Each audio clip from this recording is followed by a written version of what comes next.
Charles Onyet with IGN, and I'm taking a look at the Guardian class, or profession as they're called in Guild Wars 2, one of 8 in ArenaNet's upcoming MMO. This is a closed beta test. The game is supposed to go live sometime in 2012, and the way classes work in this game is the skills that you have active, so the skills over on the left side of my skill bar here, are tied to individual weapons. So what I have equipped right now is a mighty sword. It's a one-handed sword along with a shield, and I have a unique skill set because of that. Now if I equip a two-handed weapon, the great sword in this case, you'll see an entirely new skill bar pop up, as well as this blinding blade, which is the number 5. I haven't quite unlocked it yet. The way it works in Guild Wars 2 is once you acquire a weapon, you actually have to attack and use the abilities attached to that weapon for a while to unlock the full set. It doesn't take very long, but it's basically just a way, it seems, to get you familiar with the various skills that unlock on weapons while you're playing, so you're not totally lost. Although there's quite a bit to learn, so expect, if you're not a veteran MMO player, expect to be kind of lost when you start this game anyway. It is a very complex system. I'm getting attacked by a giant earth elemental. Anyway, I have an auto attack with my greatsword here, and the Guardian is all about giving buffs to others and doing kind of area of effect bonuses and debuffs on enemies, which you'll see in the symbol of Wrath. If I can place that on the ground when I get near one of these elementals. It basically slams a symbol into the ground, like that. That I should have up basically as frequently as I can, because its bonuses include damage, and it also reflects damage back at enemies. So that is useful to have going, in addition to the auto attack and this whirling blade attack that spins and does damage while spinning, although that wasn't very successful. And I also have a jump attack associated with the greatsword. So this lets the Guardian act a little more offensively. So in this case I can slam the symbol onto the ground, or I could, assuming it wasn't still on cooldown, but there I used the spinning attack anyway to take care of those guys. One mechanic that stays consistent throughout various weapons that are equipped are these F1 through F3 virtues that are unlocked up here. Now these are persistent effects, so you can see them active on my character right now in these tiny little icons. I don't know if you can make that out.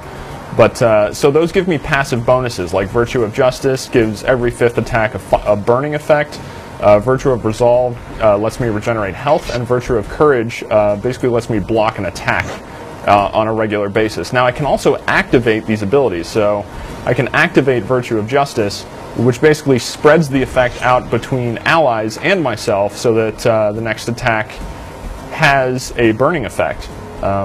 The downside of that is that once I use that effect disappears. You saw the icon just disappeared there, and I have to wait for the cooldown to come back. So that is my penalty for spreading out, I guess, sharing the love on those skills. Is I then have to wait for the cooldown to end before the effect is then activated once again. But once it is active, then it's a passive on my character once again. And I have sort of these persistent bonuses that I can choose to share at any time, which is kind of cool. So as soon as I kill this guy, I'll swap out weapon sets to do something else. There you can see me planting the symbol on the ground. Can do a lot of damage in this mode.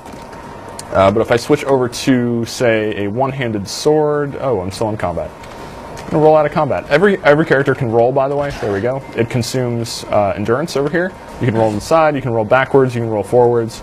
You just have to wait for the endurance bar to recharge after you do that. I also have a heal. So I can heal 3 different ways. I don't have all of the heals unlocked on this character, but I can spend skill points to unlock the stuff. And skill points are spent to unlock all of this stuff on the right-hand side. You can see some of these slots are locked. This one isn't. So I can actually go in and... Do I have enough? Yeah, I have 3 skill points right now, so I could... unlock this Sword of Justice, for instance. Confirmed. There, I just spent skill points to unlock this guy. My 7 slot is open, so I can go over and drop the Sword of Justice in there.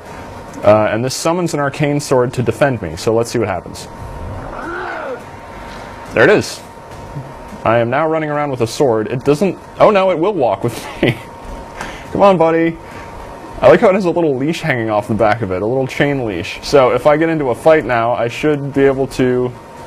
Oh, it disappeared. Alright, well I gotta wait for the cooldown for it to come back. Anyway, I can get a sword pet. Very nice. But there are, I mean, if you saw on that menu, there are a ton of skills that you can unlock and swap in here. Eventually you get elite skills. This is until level 30. That tend to be really powerful versions. But these up here, these are heals. So I have 3 different ones. I could unlock this one if I wanted to. But I'm going to stick with the base heal that gives me health back. And the idea of that, and because every profession in the game has a heal, it's so you don't necessarily have to have a dedicated healer class. So if you're heading into a dungeon or something like that, you don't have to sit around and message people and be like, oh, we need a healer before we can even have a chance of doing this. Everyone is survivable on their own, but everyone also does have different strengths and weaknesses. But the idea in Guild Wars 2 is for every class to be as flexible as possible so that you don't find yourself in those limiting situations where you feel like you simply can't do content because you don't have the right class mixture. So I'm going to bring in a shield, and I'm going to bring in a sword.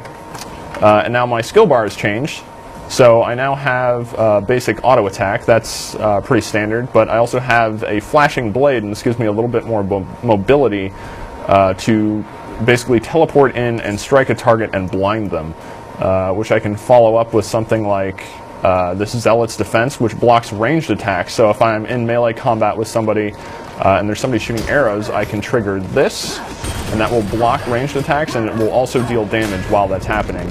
I'm going to auto attack this guy. I also have a Shield of Judgment, which should knock him back. Well, no, it doesn't. It actually it deals damage though, as well as gives additional protection to me and allies around me, and gives some damage reduction.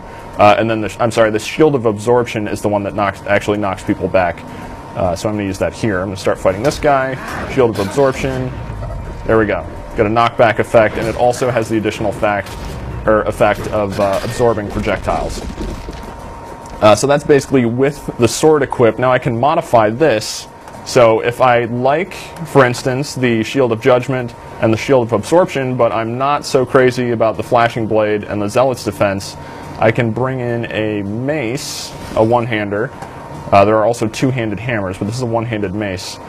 And I will get a fresh set of the first 3 abilities here. Now the first one is just going to be a standard auto attack, but I get another symbol that I can drop on the ground. This one actually regens health for me.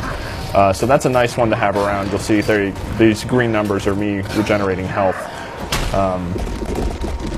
And then this third one is basically a counterattack. You see me holding my mace out like that, I was essentially waiting for someone to attack me, so maybe that will make more sense if I'm actually in combat, but you'll see a knockback effect if somebody does slam into me while I'm in that counterattack ready state. So I'm going to engage combat here, I'm going to plant a symbol on the ground, and I am going to do this counterattack. There you can see hit while that was happening, and I do a kind of area effect blast.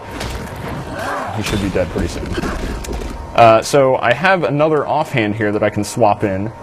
That's my inventory. This is my hero menu. I can put in, what do I have? I have a focus. So I can drop the focus in. I get another 2 unique skills here to pair with my mace. Maybe these work a little better. I have a Ray of Judgment that can be shot, and it basically chains between targets and causes debuffs on enemies and bonuses on buddies. In this case, health regen for friends and blindness on enemies. And then I can initiate Shield of Wrath, which blocks attacks, and if the shield isn't destroyed during the course of a battle, it will actually explode, so it has an offensive kick at the end of it, which I'm going to put that up now. That is the shield wall. If this isn't destroyed during this fight, there you can see before its time limit was expired, it will actually blow up and deal additional damage. And here is the 4 attack, that's the ray. That creates damage and as well as status conditions on everyone. So yeah, the Guardian is basically a team player from what I can tell. He can deal damage, but it looks like his main strength is helping others when they're around. And I mean, from what I've checked out so far, he's a lot of fun to play. And what's really interesting is how many different... There we go, buddy. And you're dead? Yeah, there we go. Okay, so is how many different weapons he can use. He can use a huge range of weaponry, and like the warrior, who can also use a lot of weaponry, the warrior seems more about damage dealing and mobility, whereas the Guardian is more about magical abilities. He can use a sword, a hammer, a greatsword, a mace, and then he can use the scepter and staff, which you would traditionally associate maybe with caster classes, whereas the warrior can use guns and bows and arrows. So obviously I haven't unlocked all of this, but you can actually go take a preview of your level 80 character. 80 is the cap. If you head into the PvP lobby, which is just right through this button, you hit this right here, you go into the PvP lobby and you have kind of a level 80 skill set to play around with, so you can test out a fully unlocked skill set, which is good in case you're not really sure which direction to go. But experimentation is part of the fun. And hopefully that gives you an overview of how the Guardian plays. This is obviously pretty low level, so it's going to change quite a bit from here until late game. But that is the Guardian for now in Guild Wars 2, and for a look at more classes in the game, or professions I should say, as well as the PvP system and more, you can check out IGN.com or IGN's YouTube page.